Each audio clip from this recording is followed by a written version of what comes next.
Recon Athlete Podcast is brought to you by Kreitz Market, The Social, and Focus Fit San Marcos.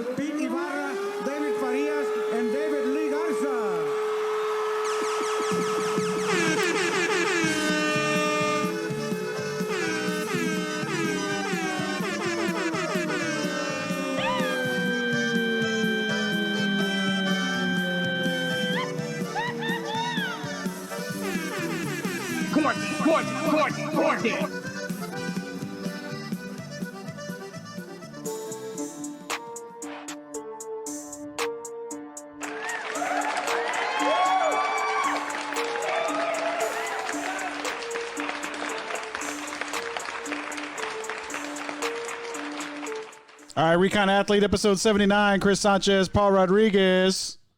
And I'm trying to get something here going. Okay, there we go. And Zach Lucero. Zach, you called us on time. How are you doing, sir? Hey, this better be worth it. It's always worth it, baby. Hey, what is that? I normally wait till the block is hot. I mean, the block's hot always. We always started off hot, man, with the Corona siren. Every single time. You never around to see it. I should say I normally wait till the block is healthy. Oh, okay. That's what's up. Paul Rodriguez, how you doing tonight, sir? Oh, man, I'm doing pretty good. Just trying to multitask. And I don't know. I need to get we need to come up with a new phrase for, like, other than saying multitask. Like, how many things are you doing? Do a tri-task, quad-task, pentask, find that right prefix, and then we'll put a task on it. Well, how many tasks are you doing right now? 6. Really? I'm watching the pod. Yeah. I'm listening to you. I'm talking to you. Okay. I'm building a post for Tashawn Clark, who just got offered by North Florida, and I'm also trying to text my mom to not call me while I'm on the podcast. Oh, okay. Okay. So I'm doing a few things right now, but we're good. I'm also making a post on the IG story for Recon Athletes, letting everybody know we live. Word up. Hold on. I got some interference going on with my interwebs here, so I'm going to take my phone off of that. All right, Zach. Hey, Zach, great job on your interview with Tyler Herrick, man. That was the thing I meant to hit you up. I just kind of got busy. It was a great interview. It was 39 minutes long, though, bro. I was like, I don't know if we could put that in there. I felt bad because I knew I definitely wanted it to be longer than just like our little clips of interviews that we normally have. Mm-hmm. But like I think, like as I was doing it, I was like, this should be like a full length, like feature length interview. But I felt bad when I sent it to Paul. I initially just wanted him to listen to it, mm-hmm. and then I was gonna, because I'm going over to do another interview tomorrow. Okay. I was gonna edit it myself tomorrow, so I didn't want you to start messing with it at all because I felt bad. Oh, okay. All right. Well, just for our audience members that don't know, Zach got an interview with Tyler Herrick. He's a former Hutto quarterback legend out there, and just graduated from Penn.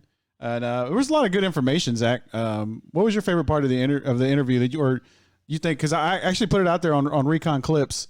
We need to put it out there on our socials. I don't know if we did that yet, Paul. But the interview's out there.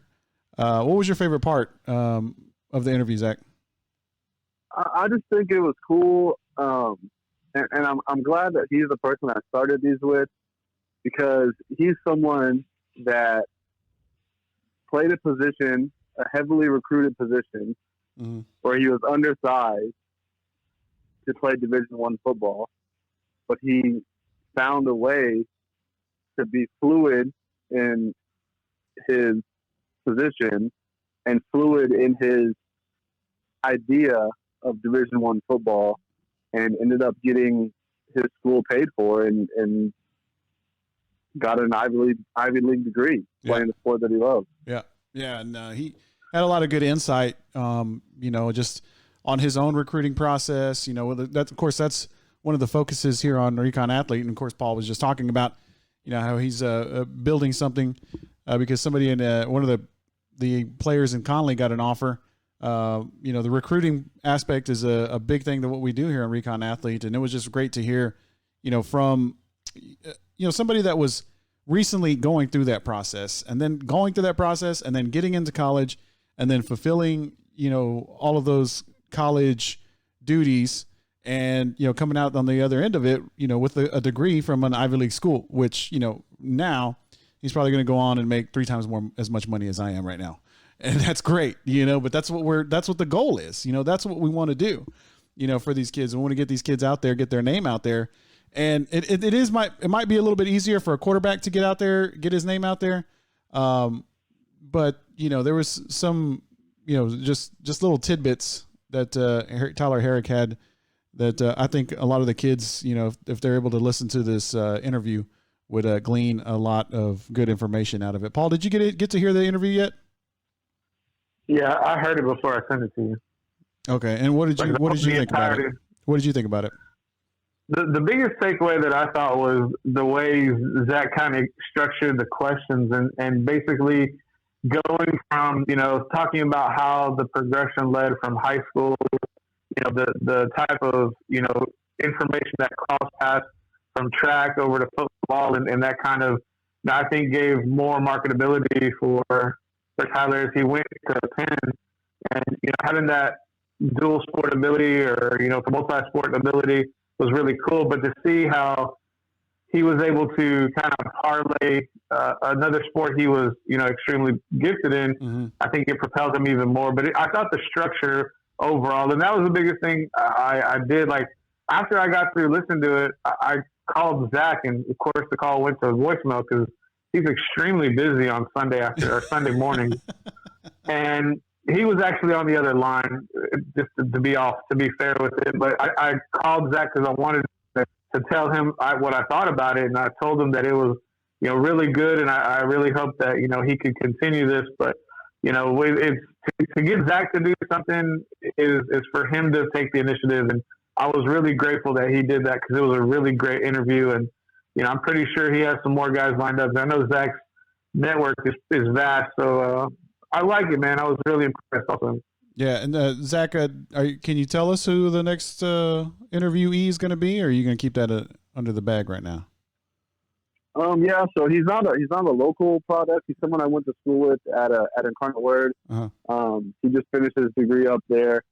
But he walked on to Incarnate Word as a defensive back. And then ended up playing his way and practicing his way into a scholarship and significant playing time as his career progressed at Incarnate Word. So I feel like he would be a good person to talk to in terms of recruiting as well, to talk about the walk-on process and how that all works. Yeah. Okay. All right. Well, we'll get that one out, hopefully here soon. And I'm not sure if we shared it on the socials at the Tyler Herrick interview, but we will get that out there, especially I'd really like for the kids to hear it because there's a lot of great information. All right, Recon Athlete, episode 79, Chris Sanchez, Paul Rodriguez, Zach Lucetto, both on the line. Hope everybody's still staying safe, semi-quarantining. Everything's kind of opening up now. If you get out on the road, there's a lot more traffic. There's more people out there. Lockhart America, is it back to normal down there, Paul? Do you see anything, other than masks? Is traffic back to normal?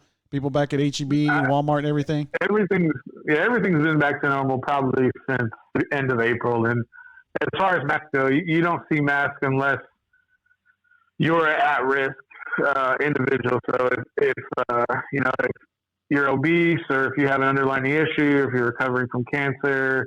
Mm-hmm. And the only reason I say that is because this is Lockhart America and everybody knows everybody. So you pretty much, even though you shouldn't, you probably know who's gone through what. But for the most part, I mean, it's almost back to 2018 style. I mean, it's gone that back that fast just here. But, we didn't really have that many COVID cases. I think the total COVID cases was 6 with a population of 12,000. So you can go ahead and do the math. It wasn't that impactful here in Lockhart, America. Well, hopefully it'll stay that way, and hopefully everybody's, still, washing your hands, not touching your face, do all those things that you do to not be sick in the first place.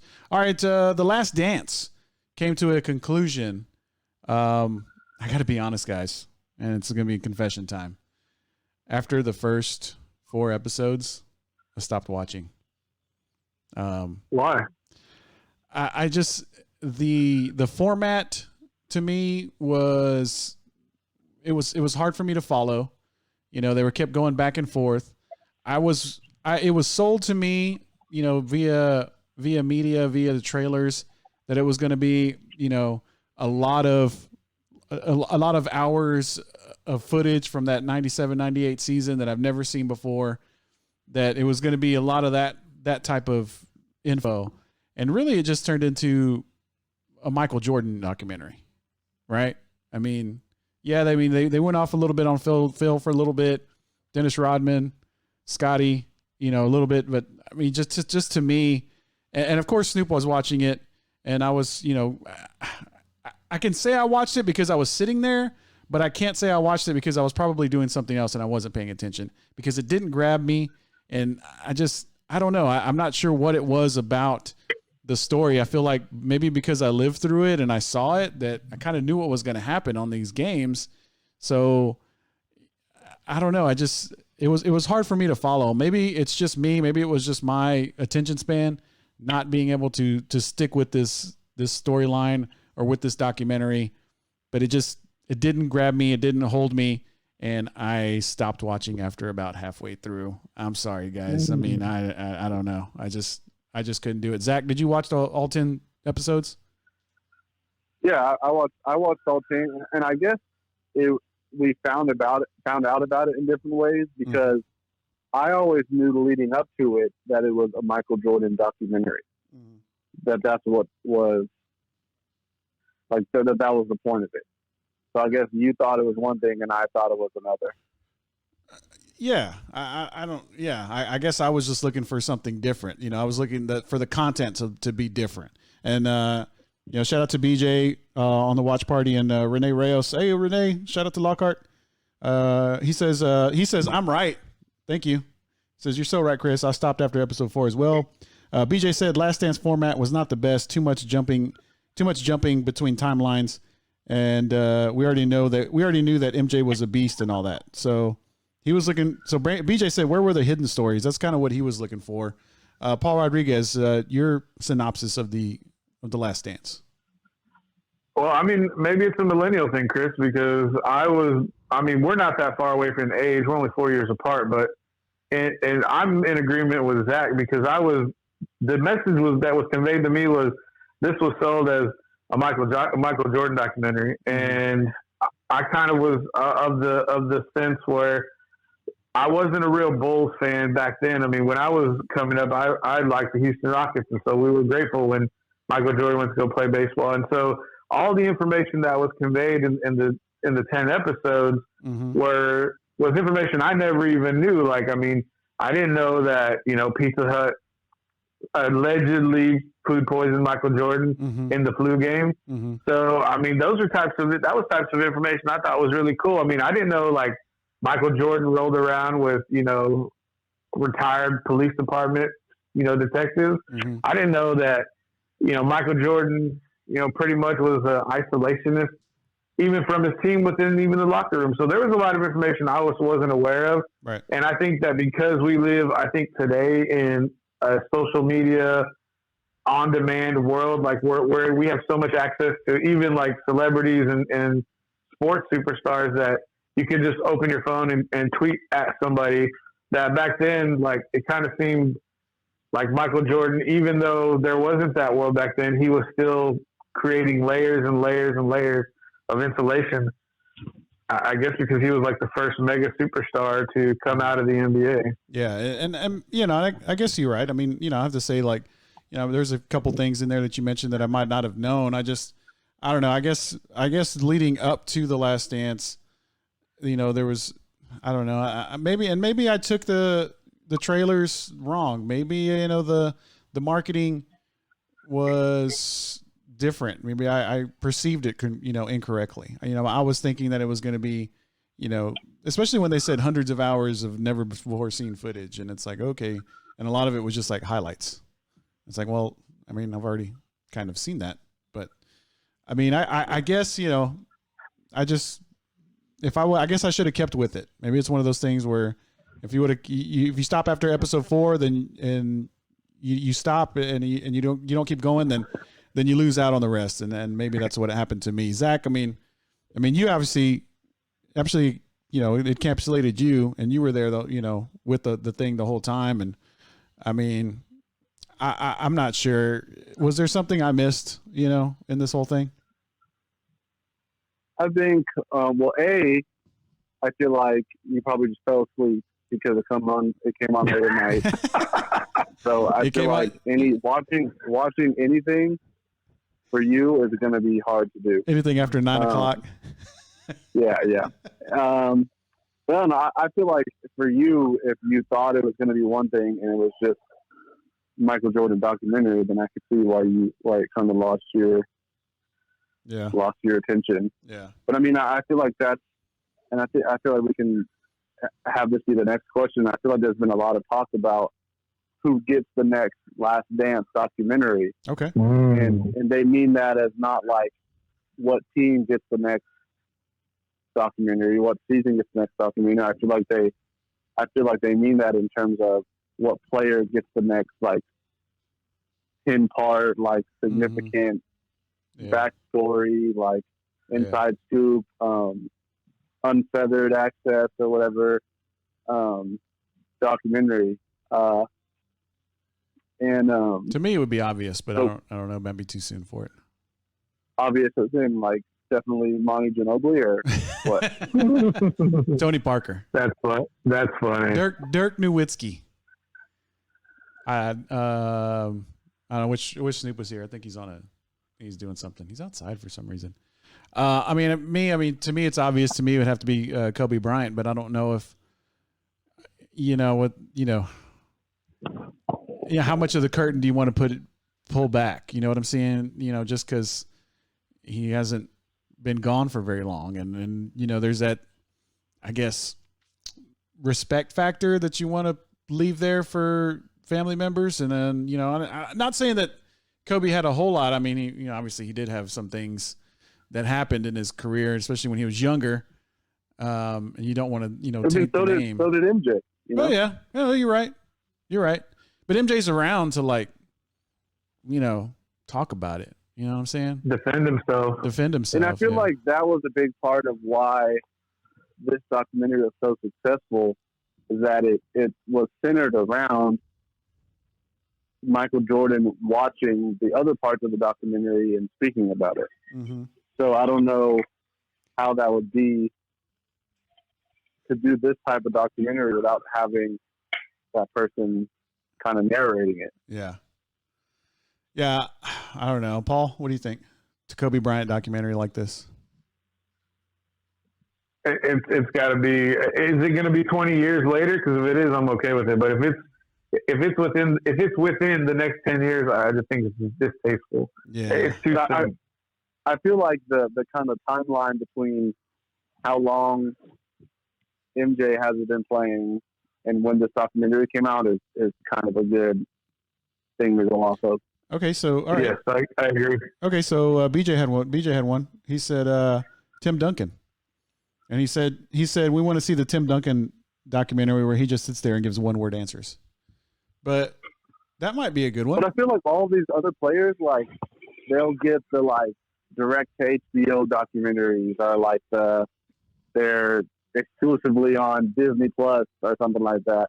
It takes someone or something really, really special to get these episodic major network documentary. There already is a Dirk Nowitzki documentary. Mm-hmm. And how many teams did allow cameras behind the scenes? Right. And I got a feeling that Greg Popovich didn't really allow a whole lot of cameras behind the scenes. So I mean, this it'd have to be around the same time, and I guess maybe we'll probably hear, when you say another 20 years for 10 or 20 years for a Kobe Bryant documentary, Paul, maybe we'll start seeing them here in like 5 to 10 years, because there is going to be a lot more documentation, because I mean, people just are going to have, footage, whether it be from their phones or on the internet, YouTube. I mean, the older that technology gets, I guess just the more content that's going to be out there for somebody to put together a documentary like this, and to be able to get stuff out that, to be able to get content, just from maybe even from people that have, audio or video or stuff that they haven't put out on social media. So, I mean, we might start seeing them here in the next 5 or 10 years. I wouldn't personally think that Kobe Bryant's would come out. What about Shaquille O'Neal? What do you think about that? That's a great point. That's a great point. I think that would be a great litmus test to kind of test the waters for Kobe, because of course you're going to have his time in LA when Shaq and Kobe were there creating their, I guess you could call it a dynasty, maybe a mini dynasty. But I think that's a great person, a great marketer, a great celebrity, and someone who can definitely sell and bigger than life. But yeah, I think that's great, because we're in 2021, and in 5 years, I think that Shaquille O'Neal documentary could be right on par with a 20-year span. Because I want to say he retired in like 2007, 2006. I could be in that neighborhood, but we would be right on par with a 20-year documentary for Shaquille O'Neal. And, I think that would really test the waters to see how are people reacting with the time when Shaq was with Kobe in Los Angeles. Zach Lucero, from your generation, like, I mean, who would you want to see a documentary series like this? Like, I guess maybe from the last 10 years of the NBA. I feel like, I think just for naming purposes, I feel like Jason Kidd would be a cool documentary. Really? If you can name it like The Kid or something like that, You're just messing with me now. No, I'm serious. And he's like a Hall of Fame player. What's wrong with Jason Kidd? Dude, ain't nobody want to see no documentary about Jason Kidd, dude. I mean, he was all over the NBA, wasn't he? I mean, he was with 4 or 5 clubs. Yeah, but he was good. I mean, come on, good enough to get traded. And shout out to Reed Coleman on our watch party, putting out a little Shaquille O'Neal gif. Yeah. I mean, I don't know. Like, I think Shaq would be a good one. Charles Barkley would be good, I think, too. That would be entertaining. I think Charles Barkley would be a really good one. Outside of the basketball world, is there like maybe somebody we could, or another sport or team, or I mean, Tom Brady would be pretty easy, but he's still playing. I feel like, I guess if you want to like ask a question like that of what are players that are really deserving of that type of documentary, I feel like we could go like Tom Brady, Kobe, LeBron, Tiger, maybe like Deion Sanders. I'd like to see that. Deion would be good. Tiger Woods, that'd be awesome. That'd be great. I think in the golf world, Tiger Woods would probably be the only one right now. Who in baseball? Baseball? Man, the last maybe. I mean, I would think maybe Alex Rodriguez. Yeah, well, that's a good one. A-Rod. We know with all the steroids and stuff, and going to the he had that. He had the biggest contract, ever with the Rangers. Then he goes to the Yankees, wins championships, and he has, the steroids. I think that would be huge. I mean, because he's done, he's gone from the highest of the highs to the lowest of the lows, and then back to the highest of the highs. So I think A-Rod would be a really good one in baseball. What do you think, Paul? They're working on a Lance Armstrong one. No, they're not. Well, they got one. They got Lance Armstrong coming out on ESPN. BJ says he wants to see. BJ says he wants to see a doc on Andre Rison. Okay. Dude, he lost millions, bro. Just with that 130 for 30 that they had on those former NFL players who lost like their whole bag. Yeah. Shout out to Zach Lucero who taught me that word. So yeah, I think that would be I think BJ is onto something with that Andre Rison. I would love to see that because that dude, obviously, remember he was dating Left Eye and she burned his house down. Remember that with TLC? Yeah. Dude, that would be some good theater right there, bro. Yeah, he did get his house burnt down. For real. Wow, yeah, I remember that. So besides A-Rod, anybody else? Any other baseball players? Zach, can you? I mean, you're a baseball guy like me. Can you think of anybody else? I really can't. Derek Jeter. I mean, you got to stay with the Yankees. Yeah, it would have to be like really. It's all Yankees. Like maybe Mariano Rivera. Yeah. Like, ooh, that would be good. I mean, maybe you go about like one about that whole team when they were all playing together. Yeah, you could go with the Yankees. Especially when they won, 3 in a row. Late 90s, that early 2000s, those teams. I mean, those are big. I mean, they're coming out. There's that one, they're coming out with Sammy Sosa and Mark McGwire. That's pretty cool. Because I can remember where I was, when that summer when they were going after that record, and I remember when Mark McGwire hit that home run straight down left field line. I was actually in San Marvelous, Texas, going to Southwest Texas State University at the time before I got kicked out. And I was in my dorm room watching that game. I still remember that. So, well, of course, BJ says baseball is boring. He doesn't want to see nothing. Less baseball equals higher ratings. Whatever, bro. All right, Recon Athlete, episode 79, Chris Sanchez. Yeah, because a baseball game lasts about as long as it takes DJ to answer one question on the podcast when he's on the mic. That is true. Yeah, BJ's talking too much. Chris Sanchez, Paul Rodriguez, Zach Luceto on the line here, and talking The Last Dance, talking documentaries that we would like to see. I think we came up with the Shaquille O'Neal, Alex Rodriguez, Jason Kidd, Charles Barkley. Who else? Andre Rison. A-Rod. Yeah, I said A-Rod. Mariano Rivera, just to name a few. Maybe some wrestlers too, That would be good. So Bill Belichick. Right.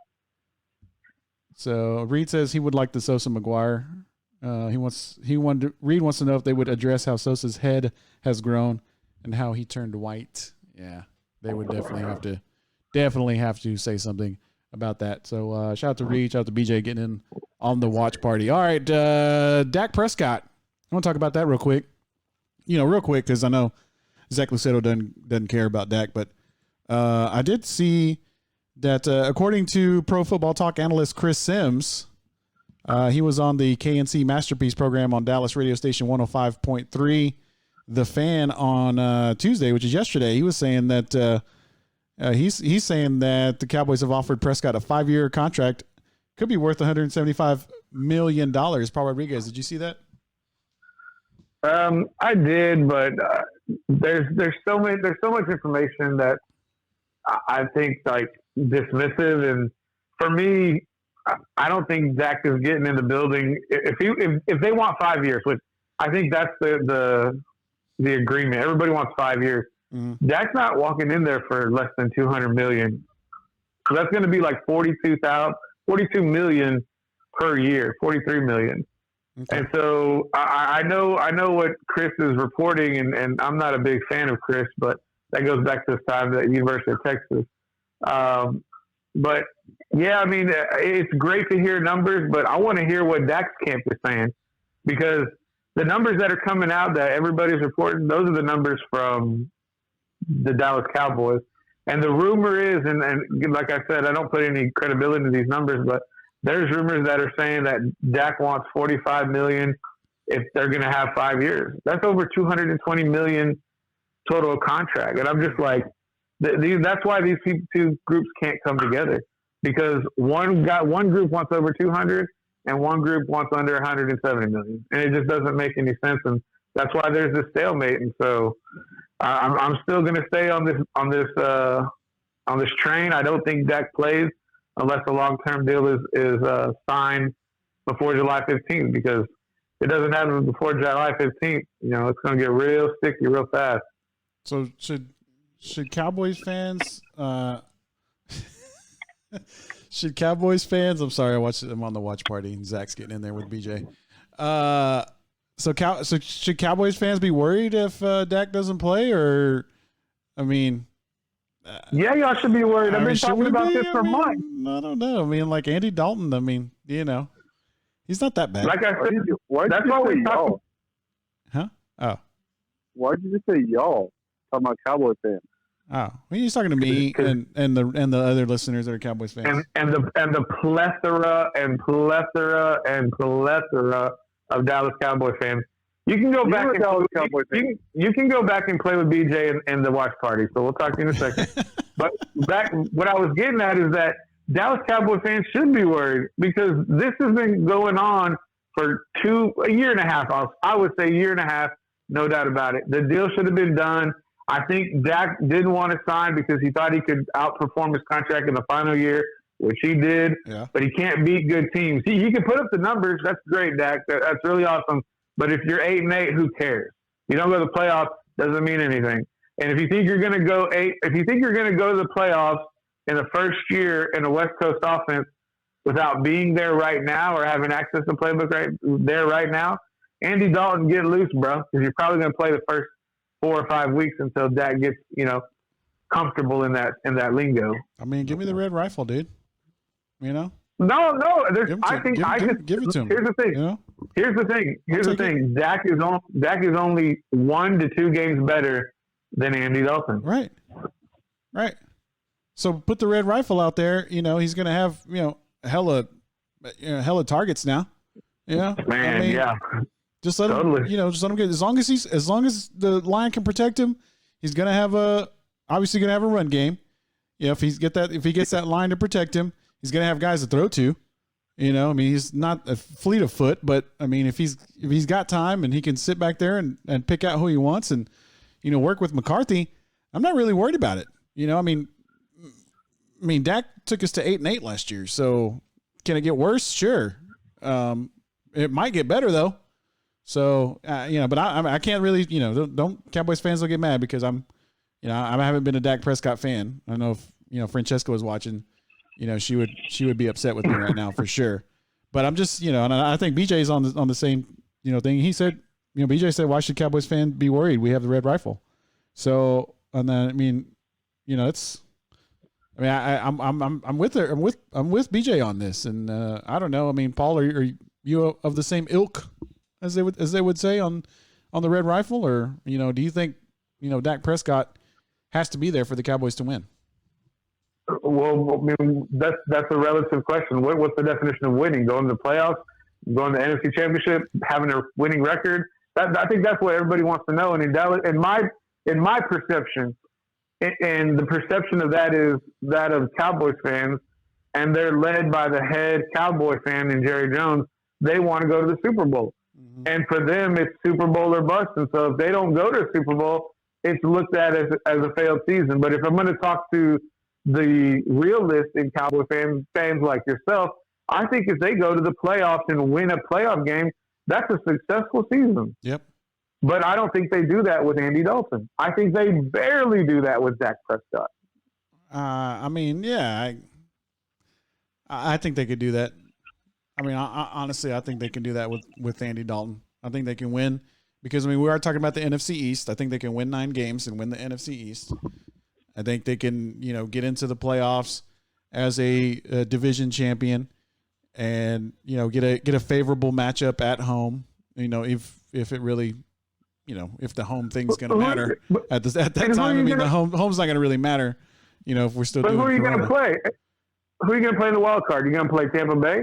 You're going to play New Orleans? You're going to play Green Bay? Minnesota? I mean, who are you going to play? I mean, you're going to obviously play a lower seed.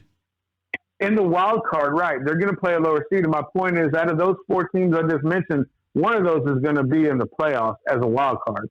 Okay. One of those 4 teams. Okay. Those teams are on paper better than Dallas, even at the quarterback position. Right. And whether or not Dak's there or not, right? Is that what your point is? Yes. Okay. All right. So why are we even worried about if Dak Prescott is getting signed or not? Because I don't even know. I guess because people want to talk about it. That's the only reason, yes, because it sells. That's why. I don't know, man. I guess I'm kind of over it almost. I'm kind of, kind of over it, I guess. Whatever. I'm losing you. Yeah, you're losing me, man. You're losing me, bro. That's all right. I'm talking about on the cell phone connection. But yes, I understand. Oh, okay. All right. Sorry. I'm trying to hold it up like bunny ears. All right. Recon Athlete, episode 79. Chris Sanchez, Paul Rodriguez, Zach Luceto. Shout out to everybody on the watch party. Shout out to BJ and Reed. Zach, you there still? Yeah. Oh, okay. Zach's waving on the watch party. All right. Tiger Woods, Phil Mickelson, Peyton Manning, Tom Brady. It's going to be this weekend. Little charity golf tournament. Champions for Charity featuring these 4 players. It's going to be Sunday at the Medalist Golf Club and in Florida. It's going to include a one club challenge on the 5th hole. Zach, do you know what a one club challenge is?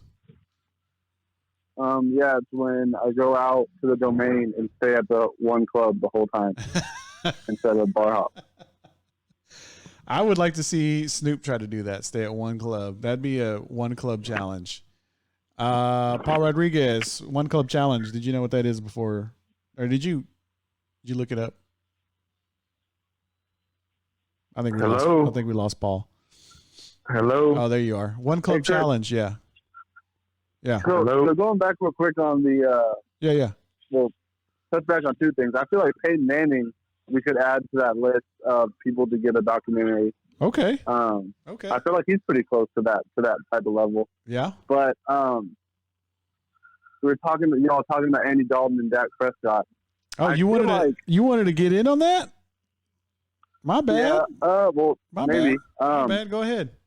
I feel like when people talked about Andy Dalton in Cincinnati, it was always the organization, the coach, and the team around him that was like when people would talk about the Bengals, they would talk about the organization as the reason that they never won a playoff game. Okay. They would never say Andy Dalton.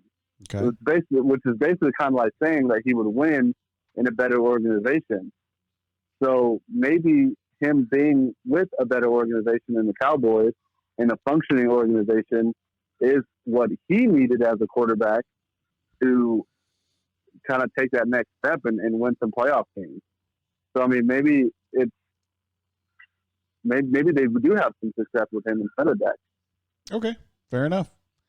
Fair enough point. I mean, I mean, and I think Cowboys fans, the ones that have been around for a really long time, like myself and Paul, we've been, disappointed by Cowboys quarterbacks since Troy Aikman. So, even Tony Romo. Do you agree with that?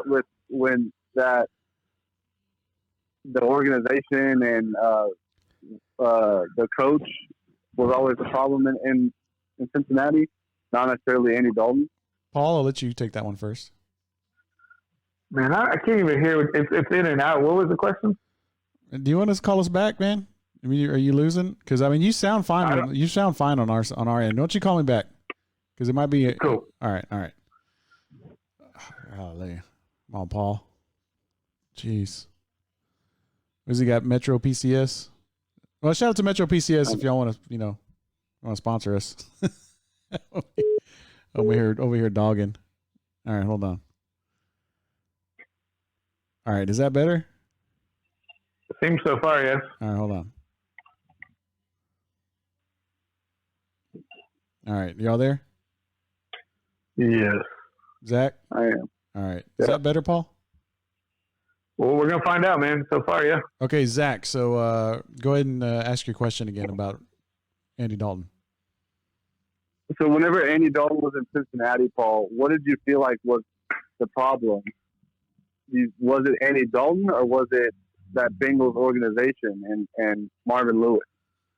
Keeping them from winning the playoff game. I think it was the organization more than anything. I don't really think Marvin Lewis had as much to do with it. I think just the failure at the general manager administrative level was really the hindrance.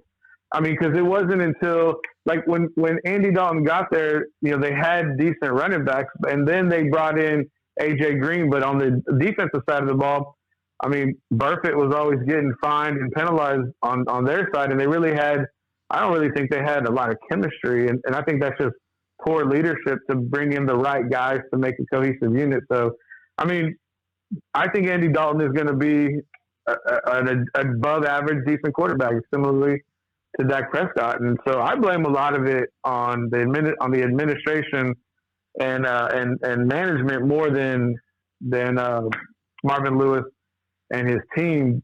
And I mean, that's kind of the narrative. That's kind of the way people talk about the Cincinnati Bengals around the league and some other organizations, is that some NFL teams are just there to be in the NFL. They really don't want to win. And so if you don't put those resources at the top levels to lead your team, and I'm not talking about coaches or football players, I'm talking about executives, then you're not going to be successful in the long term. So I feel like because of that reasoning, it could be argued that all Andy Dalton needs is a functioning organization to kind of push him over that hump to potentially win some playoff games. And I feel like that's more than can be said for Dak, because in the playoff games that Dak has lost, people have said that it's been on him that he's not been able to take it to that next level. I'll say this. That's a little bit of a stretch for me to harness, and I'll say it because of this. Dak Prescott may not have had the coaching, but he had definitely the weapons, and he had the right general manager putting pieces around him to be successful. Now, I think if Dak was in a system that was of lesser quality, I don't even think Dak Prescott would have ever seen the field, just because I don't think he would have been able to be successful out of his rookie season. Like if you just swap the quarterbacks and you toss them in from their rookie year, I don't think you ever hear of Dak Prescott again after his first year in Cincinnati. But I think if you take Andy Dalton in his rookie year and you put him in the situation Dak Prescott walked into, there could be a Super Bowl ring in the next 4 years of Andy Dalton's tenure with the Dallas Cowboys. Like year 3, with all those weapons that he had, I'm pretty sure they could have walked away with an NFC title appearance, or maybe a Super Bowl ring. I mean, that's how good I think Andy Dalton can be if he had the right system around him from the beginning. But I think when you get thrown into a system that has poor leadership at the executive level, and you try to compensate for that by throwing into windows maybe you're risking that ball getting thrown into, and you increase your interception to touchdown ratio, that thing diminishes your confidence. And as time goes on, you get more and more repetitive because you're trying to throw into windows that just aren't there, and your confidence just gets shot down. And I think that's what happened with Andy Dalton, especially not having AJ Green there in the last year as a fail-safe. And so here we are. These are the cards we're dealt at this time. All right. Okay. Zach, did you want to rebuttal that? No, I'm good. Okay, shout out to the Sarge. Emilio Juarez is on here. He says Andy Dalton will be the starter for the Cowboys midway through the season, and also Cincinnati and Cleveland are the worst landing spots for quarterbacks. Shout out to the Sarge. Shout out to Lions Pride Sports broadcast as well, doing big things over there. So, I mean, I'm not sure. I mean, I'm going to assume the Sarge is a Cowboys fan. I don't know. Do you know that for certain, Paul? I do not. Okay. I know Coach is. I know Coach Amato is for sure. But I mean, I feel like, I've been a Cowboys fan for a long time. Paul, you've been a Cowboys fan for a long time. I know BJ has. And if the Sarge is too, there's a lot of years of Cowboys fandom, just kind of like okay with Andy Dalton taking over the team. And what does that say for about the confidence that the Cowboys fans have in Dak Prescott? I mean, right? Am I right in questioning that, Paul? Hell yeah! I think it's totally valid. I mean, it's kind of one of those things where it's like, And I think Zach. Sorry, Zach. I think Zach really used that term with Joe Burrow. It's like Joe Burrow was the hot new girl on campus when LSU came, to win a title. And right now, Andy Dalton's the fresh new, kid on the block in Dallas, a hometown kid. He's probably going to have a lot of confidence behind him. Right. He's probably going to feel a little bit of how he felt his rookie year. He's going to a new system, a new team, a new environment. And so he may have a little bit of that red rifle in him. And I think the excitement and the anticipation is what people are kind of utilizing right now. They're garnering all this attention towards Andy Dalton because, we already know what we got in Dak Prescott. Let's see what Andy Dalton can do. And if Andy Dalton performs like he did in Cincinnati, we're all just going to say, great, we got to sit through another year of mediocrity. So they should have, maybe the Cowboys should have passed on CeeDee Lamb and got a quarterback. Not Jordan Love, but okay. Man, y'all are gonna, Paul. I'm telling you, Jordan Love's gonna be the ish. He's gonna be the man. Okay, Matt LaFleur. Okay, he's gonna be the man. All right. Okay. Recon Athlete, episode 79. Chris Sanchez, Paul Rodriguez, Zach Luceto. Shout out to Snoop Daniel over in the green room. We're sitting in the Paddock Studios. Shout out to BJ. Shout out to the Sarge, Reed, and everybody else. Coach Gutman's on there. What's up, Coach? Howard Gutman. What were we talking about before we went back to Andy? Oh yeah, the golf. Or Zach, did you have anything else before we moved on? I'm sorry. No, I'm not watching golf. Okay, so you're not going to watch golf. Paul, you're going to watch golf? I mean, you're going to watch because it's live sports, right? Man, I watched everything this weekend. I watched the UFC fight night. I watched the Skins game, and I watched the NASCAR. I watched the NASCAR getting loose. I was texting you, but you may have been napping. I mean, I don't know, dude. I don't know what I was doing. Rodney was right.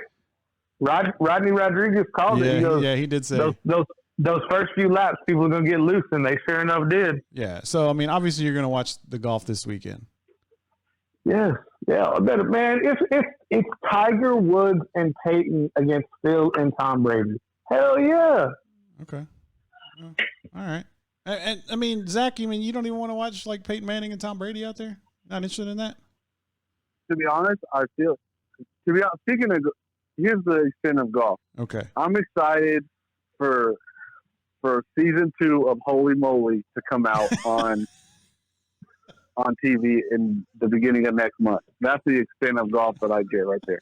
Not even with, Peyton and Tom Brady out there. If they could go on Holy Moly, I'll watch that. You'd rather see them on Holy Moly. Yeah. And will you explain to people that don't know what Holy Moly, what that is? It's basically like that show Wipeout, but revolved around putt-putt golf. Oh, okay. Man, I actually haven't seen it. Paul, have you seen Holy Moly? Say that again? Holy Moly. Have you seen that show? Man, I was going to say, is this some kind of like children's show? I mean, only Holy Moly I know is like guacamole, but I don't know about Holy Moly.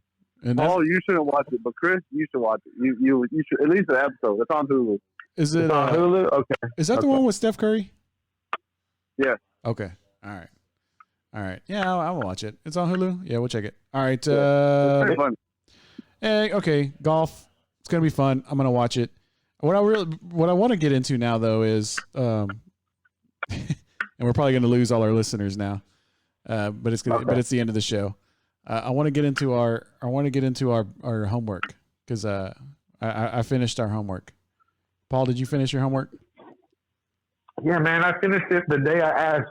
Anytime Zach assigns any kind of homework, I just binge it. Because if I don't do it then, I'm not going to do it. All right, so the homework was to watch Den of Thieves on Netflix. Well, I've assigned 2 homeworks, and the first one you didn't even watch. So don't be talking about any time. That's because I didn't binge watch it when he told me when I asked about it. And I didn't ask about it either. So that is fair. No, BJ, we're not going to talk rugby. We're talking Den of Thieves. All right. What do you want us to ask? What do you want to ask us about the movie, Zach? All right. So first of all, what were your guys' overall reviews of the movie? Let's start with you first, Chris. B minus. Okay, so Yeah, I'll C plus, B minus. Yeah, I'm in that range. Well, which one? so what did you think, Chris? What did you like? What did you dislike? Okay. What I didn't like. What I liked. Let me go for. And there's a lot of things I didn't like. So let me go for what I liked about it. What I liked about the movie. Let's see. I like the storyline. You know, there was a twist at the end that you kind of didn't really see coming, but it was Really. so it was kind of cool. I mean, you did. I mean, you saw it coming, but it was kind of like, oh, okay, cool. I like the way I like the way they did that. You know what I'm saying?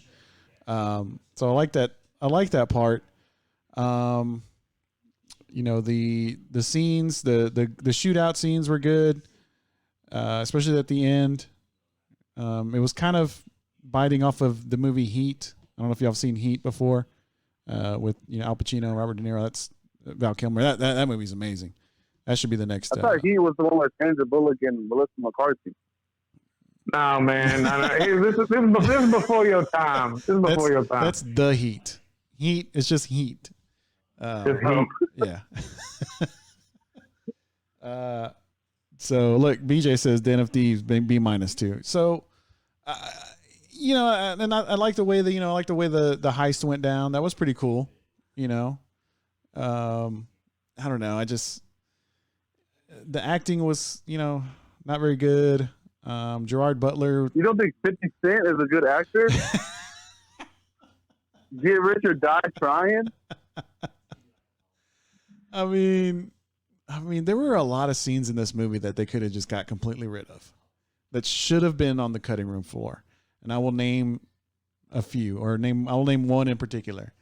The one where Gerard Butler's character goes to, I guess, I don't know whose house it is, but he goes to sign his divorce papers in front of his ex-wife and intimidates the new guy or whatever.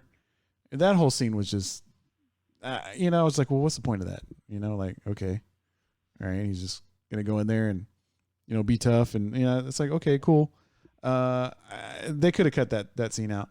The scene where he goes, show that he was mentally unstable. Well, obviously he's mentally unstable. It was obvious. Yeah, but you know that because of the scene. But well, I mean, if he was really mentally unstable, though, I mean, he would have beat the dude up at least. That's what I was waiting for. I was waiting for him to beat that dude down, but he didn't. He just walked away. So I was just kind of. You would like it better if Gerard Butler, Gladiator, just beat up random dudes. Well, I mean, if that's what the point that they were trying to make in the movie is that he was mentally unstable and then he was upset that his wife was leaving him and seeing this other guy, then, while he's doing this whole divorce paper signing, he would have, gone ahead and, given the guy a couple of, wallops, right? Stabbed him with a pin? I mean, not really, but just John once maybe and then leave. I mean, just that scene just didn't make sense to me. I don't know, Paul. Do you remember that scene, Paul? Say it again, Chris. I'm kind of trying to figure out. I'm moving all over the place trying to find a spot I can hear y'all. Okay, never mind. We'll just keep moving. Another scene that I thought that they could get rid of, Zach. The part where he goes to see his daughter, at school, and he calls her over to the fence and he's just talking to her. And it's not because he knows that that's the day that everything's going down. You just see it could be his last time he sees his daughter. But didn't he have 2 daughters? Yeah, but the other one was too young to know. So if he saw one, then where was the scene to see the other? Her lunchtime the schedule didn't match from the stop. So they could fell on the cutting room floor. See, that's what I'm saying. So that scene could have been on the cutting room floor. So the scene where he goes to see the one daughter could have been cut out. The scene where he goes to sign his divorce papers could have been cut out. Let's see what else. There was another one when I was watching the movie. I'm like, man, this movie is really long, and it could have been 30 minutes shorter. Man, I can't remember what it was. I don't know. It's just, it seemed like there was they were trying to develop characters that didn't need developing, like Gerard Butler's character. I understand when you're trying Every movie seems long to you, Chris, because it takes you 4 days to watch it. No, Britta, I'm just saying, man. Like, I don't know. I don't know. My problem with the movie was I kept thinking about Heat. And so if you haven't seen Heat, Zach, you need to go watch that movie, and then you'll probably have a different, I guess, viewpoint of this movie. Paul, can you hear us?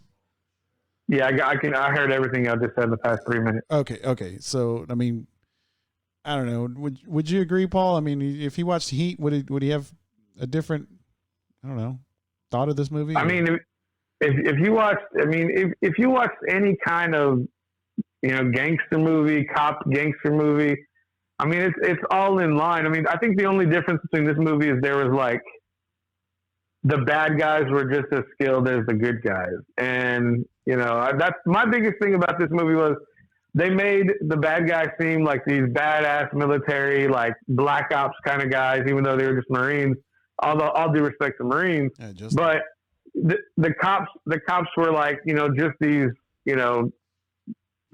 sheriff, LAPD sheriff guy or LA County sheriff guys. Mm-hmm. And, you get to the movie and I'm like, okay, I mean, I thought a movie that was better than this was on Netflix was Extraction. It's a same shoot 'em up kind of movie, different premise, different storyline, but it just the characters for the bad guys were made out to be invincible, and then they turned out to be a bunch of punks, led by Ice Cube's son. I mean, spoiler alert. Well, I mean, yeah, and we're talking about Den of Thieves, by the way, for our watch party people out there on Netflix. Movie came out in 2018. Stars Gerard Butler, O'Shea Jackson Jr., who's Little Ice Cube, Pablo Schreiber, 50 Cent, and I think those are the big names. So I don't know. I mean, yeah. Zach, I mean, can I ask you a question, or do you have any more questions for us? Sorry, before I ask you a question. Did you see did you spot the 2 UFC fighters that were in the movie? I saw the one at the end. I couldn't remember his name. Michael Bisping? Yeah, Michael Bisping. That's who it was. I was like, I knew that. I was like, who's that? And I didn't see the other one. Who was the other one? Oh, was it? Didn't you say it was supposed to be Tony Ferguson? Tony Ferguson. Where was he? I was looking for him. He was the Ice Cube's son's friend. He was the one that was driving he was there with them at the end when they went to England, and he was the one that was driving the trash truck that got stopped by. That was him? Yeah, that's him. There's actually 3 MMA fighters. There's one Zach probably doesn't know about, but both the trash truck drivers, they're all. He's also a former MMA, but like old school, like early UFC fighting. Oh, okay. So remember the scene where they nod each other's heads at the intersection? Yeah. Yeah, they're both there. Tony Ferguson was there, and then the other guy he's also a former MMA. I don't know his name, but right. I told King Kalunga we were watching that movie. He goes, "Oh, it's this guy," and I'm like, "Oh, okay." He was like, "Yeah, he was in UFC too." I'm like, "Oh, okay." Hello. Hello. Hey, man. Hey, what's up, BJ? I'm calling to help y'all. All right. Zach and Paul, can y'all hear BJ? No. Yes. I heard him. Yes, I'm playing. What's up, BJ? Since y'all are talking, hey man, since we got homework and we're all still watching stuff. Oh man, what are we doing here? What's going on? Watch. Okay, first of all, what's going on? It don't matter if Dak plays because Andy Dalton has never had more than one person to throw to. He's going to be like, oh my God, I can throw to another person, and he'll just, complete a whole bunch of passes. And there is not a doubt in my mind that Andy Dalton can win 8 games with the talent around him at the Cowboys, which is what they did last year. Anyway, but y'all are talking about these lame movies. All right. Uh-huh. I kept waiting for Baby Cube to say that he had a nice day at the end of the movie. It was set up. He didn't do it. At that point, I'm disappointed. Okay. All right. Can't take Gerard Butler seriously in that role. True. You're right. The whole time when he walked in the house and like all those lawyers and people there, he was like, I'm sorry, dude. If you do that, I don't care if you're a detective or not. You're going to jail. Yeah. Like those people would have called the cops, or they would have beat him up. Like you can't do that, dude. This whole it's breaking idea of like the invincibility of police to walk in and treat people bad. First of all, police don't do that, and for it to be portrayed so carelessly in a movie that was trying to like be portrayed as serious, just kind of killed the whole thing. It kind of turned into a joke. Like, yeah, right, dude. You know, like I can put up with 50 Cent walking around looking hardcore because he's a big tough guy. He didn't really talk that much, so he plays the role. Yeah. But like Gerard Butler killed that movie. Yeah, but 50 Cent went out like a punk. 50 Cent went out like a punk. I got kids. Oh, you ever hear robbing banks from the Fed? How you gonna be a punk at the end when you get shot? That makes no sense. I mean, you got to get in how you fit in. No, people have a heart too, dude. Okay, people have a heart too. Nah, I don't like that. The best punking police like that. Oh well, I mean, it's just, okay, fine. I'm the Catholic. All right, the BJ. best police cop thing on right now is Bosch. Okay. And all 8 people listening to this show right now, go watch Bosch. It's on Amazon. It's free. It is amazing, and there's like 6 seasons of it. Zach, do you have any questions for BJ about Den of Thieves? I have a question for all of us, for all 8 of us on this call now. Did y'all spot the former Texas Longhorn football player in the movie? No. Well, being that Texas Longhorns aren't getting anybody drafted in the last like 5 years, I guess they're looking at other careers. No, I didn't see him. Former Texas long snapper and Seattle Seahawk Nate Boyer. He was in the movie? Oh, no. He was in it. Good for him. Where? He also did like a bunch of he like worked with them on like handling the guns and stuff like that. Oh, yeah. He was one of the security guards that was like checking that room when the power went out at the Fed. Okay. Okay. So Yeah, they gave him a little cameo there. Yeah, but I'm gonna get off. But I got a topic for y'all to research for your next show. Okay, give it to us. All right. The CDC released today, and based on what I do for a living, I have to read these kind of things. Okay. They released today their specific guidelines for reopening schools. Okay. Take some time and read those over the next week, and you come up with some ideas on how in the world there's going to be high school sports in the fall if they have to follow these guidelines. Okay. And I'm thinking that all school districts are going to have to say, we're not going to follow these guidelines if they want to have sports. Read them, and there's a topic for your next show. All right. Appreciate Bye, it, B. BJ. Yeah, word, guys. I'll see you later. Later. Later, BJ. All right, so we got homework from BJ for next Wednesday. Read some CDC guidelines and try to figure out how they're gonna, how we're gonna, have some. I mean, that's a pretty good topic. I don't know. Man, ain't nobody listening to BJ. Zachary, does that interest you at all? Does that pique your interest? I'm gonna wait until Paul sends it in the group, and then I'll read. All right, Den of Thieves has received, I think, a cumulative grade of B- between me, Paul, and contributor BJ. Zach, what is Zach rated? Yeah, that's my question here. Zach, what was your rating of this movie? I liked it a lot. Let me ask. I would say I would give it a B+. Okay. My girl watched it with me, so I don't know what she would rate it, but she said she liked it too. Okay. I have a theory why y'all liked it. But it reminds me of the video games I play. Is it because you end up being the hero and someone in your age group was the hero at the end? Who was in my age group? O'Shea Jackson Baby, Jr. Oh yeah, Baby Cube. Maybe. Yeah, he's like 20. He's like 28 or 29. Yeah, he's like I was the. like he talked in an English accent when he moved over there. Yeah, that was pretty funky. I mean, he tried. I mean, he only had to say like 2 or 3 words. All you had to say is "beers on me." Exactly. And he goes, "Cheers." Yep. As long as you say cheers, everyone knows it's believable that you're from there. Yeah, you say cheers. You say, "Do me a favor," and you say, "Isn't it?" Those are the 3 things, or Bob's your uncle. Stuff like there's like 4 phrases, right? I don't know. I don't know. That's correct, isn't it? Sure. Y'all ever heard that? Isn't it? Yeah, I have. I watched the show Cowboys, but that's for another day. All right. Okay. So you B+. So, but Zach, we're saying B minus. You're saying B plus. I mean, that's not like a big difference. It's 2 grades away. I mean, no, not really. It's B minus and B plus. We're still in like the, if we're going by numbers, we're still in the 80s. I could have gone B, but I went B plus. I mean, I gave it a C plus, but I don't know if y'all C heard plus, that. yeah. Well, no, yeah. you said, I was just saying cumulative. Paul fashion, you said C plus, plus, B minus. C plus. Yeah. Typical Paul fashion, you pick 2 answers. That's right. I learned from you, Zach. I'm not going to answer the question directly. Did Snoop watch it? Yes, Snoop did watch it. What is his grade? Is he in there? He's in there, and we both discussed the movie afterwards, and he gave it a B minus as well. He still enjoyed it. And I think if he didn't enjoy it, he would have like gone to his room or like done something else. Because Snoop is a movie connoisseur, and if he doesn't like something, he will stop watching it by like walking away.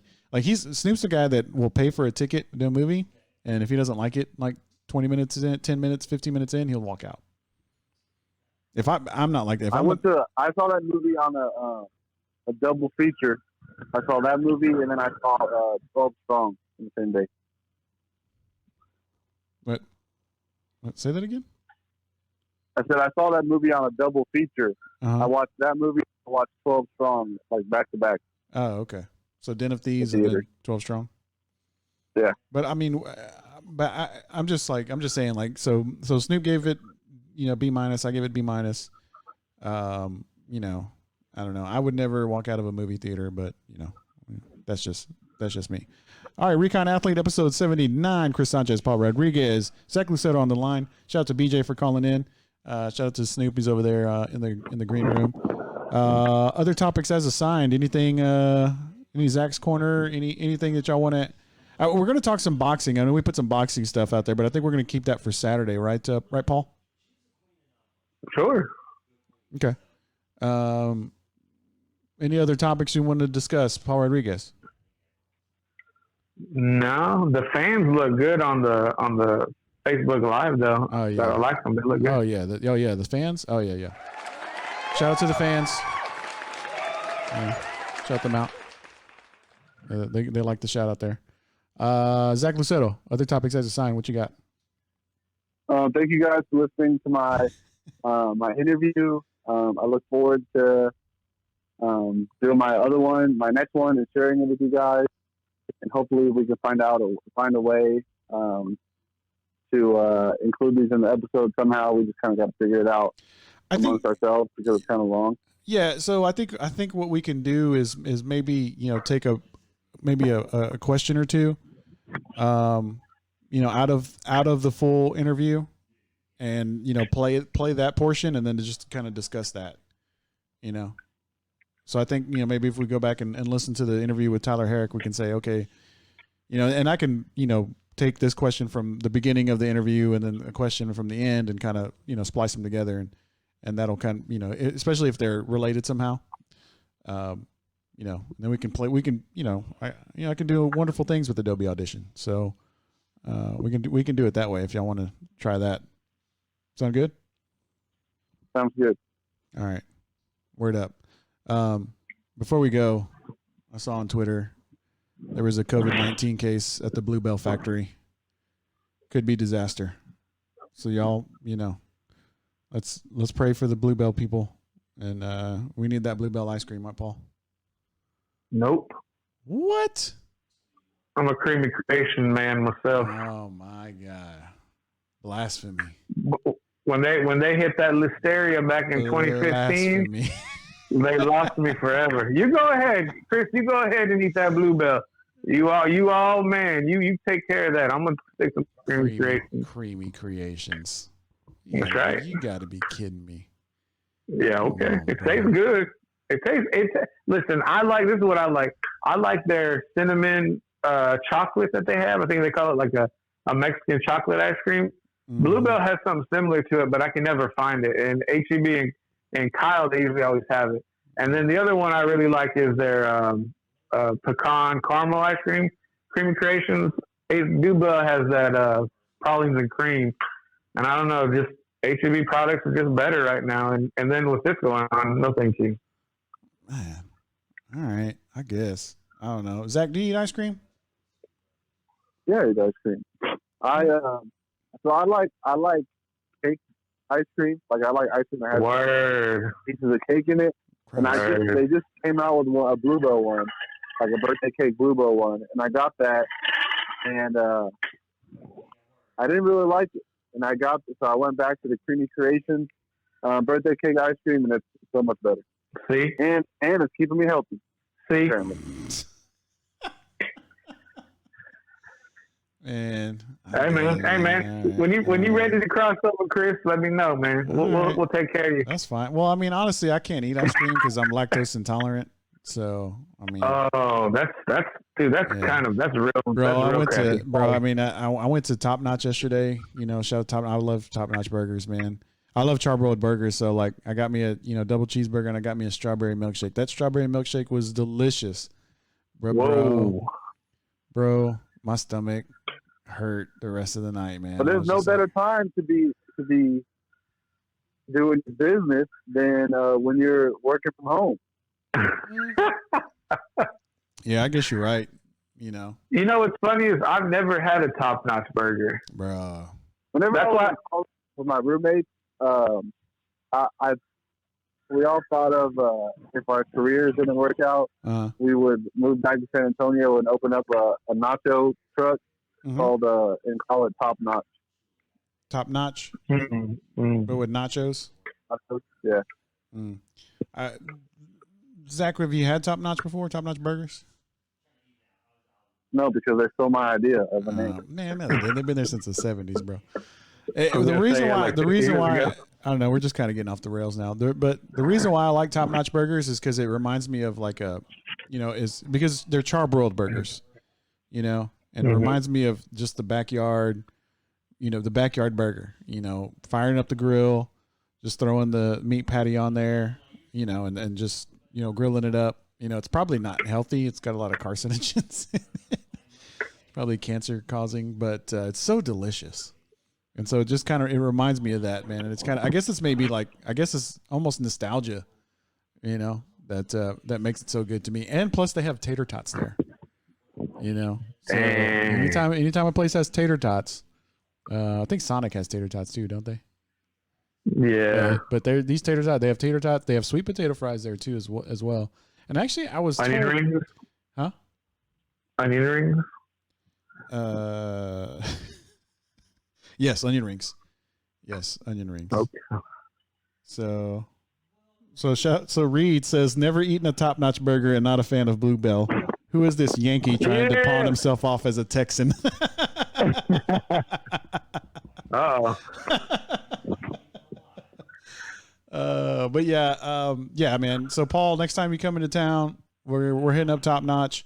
They are open. They're doing car hop right now. They haven't opened up the inside yet.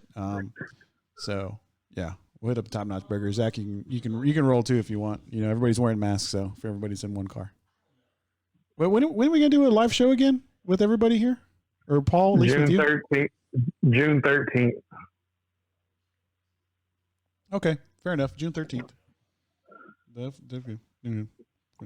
so let me just I'll say it off air, but there's a fiesta coming up, and I'm gonna send out the invitation. A Jamaica? No, that got canceled because of COVID. The Jamaica got canceled? Oh man! In the same the one in Lockhart did. St. Mary's. St. Mary's. Yeah. Why is that funny? Because we all know St. Mary's. St. Mary's the OG spot. I guess so. Yeah. Well, we're talking St. Mary's in Lockhart. Zach, you might be talking about St. Mary's downtown. No, I'm talking about the one in Lockhart. Oh, okay. St. Mary the Visitation. Yeah. All right, I got some homework for you guys. All right. So for next episode, since you two are the foodies you are, word up. If you were each going to open a food truck, okay, what would it be called? Okay. What would you sell, and how would you pitch it? All right. Food trucks. Paul, you down with that? I want to hear y'all. We'll Shark Tank it at the beginning of next episode, and I'll be buying into one of your companies. Okay. Paul, you down with that? Yeah, I'm gonna have to get back with y'all because it broke up a bunch, but we'll figure it out. All right. Well, let's wrap this thing up. Let's see. Shout out to everybody. I was reading off the watch party here. Zach's on there. Reed, BJ. Somebody says that California chain and we riot. Nah, nobody's talking about no California chain when we're talking about burgers. All right, Recon Athlete, episode 79. Chris Sanchez, Paul Rodriguez, Zach Luceto. Shout out to BJ. Shout out to Reed. Shout out to the Sarge. Snoop Daniel. Shout out to Kreitz Market, of course. You know, if y'all really want some barbecue, we're going to start some barbecue. You got to start off with Kreitz Market. Shout out to the Social and Focus Fit San Marcos as well. Zach Luceto, any shout outs? Shout out to me. I'm the best around. Shout out to Paul. Word He's up. a good guy. Paul, who you shouting out? Man, shouting out GOD, shouting out the family, shouting out you and Zach and that dude Snoop, and shout out to all the people out there just trying to make it. Just want to put some positive vibes out there. Word up. That'll be good. Word up. Everybody stay healthy, man. That's for sure. You know, wash your hands, don't touch your face. All right, I want to shout out God and my parents down in Beaver, Texas. What's up? Did you get to eat any Tips treats? Oh, the Tips treats. Yeah, I only had I had one Snickerdoodle and one chocolate chip, and then then the rest are Snoop gobbled them down. So Dang. All right. Word up. All right, Paul Rodriguez, do your thing. Ladies and gentlemen, if y'all are enjoying the podcast, please like, subscribe, and comment down below. And everybody on YouTube, hit the bell. We'll let you know when we upload. We gone. Thank you for being a friend. Oh, yeah. Travel down the road, back again. Hey, so we started from the bottom, now we're here, girl. It's true. Oh, yeah. Pal and a confidant. It's my part right here.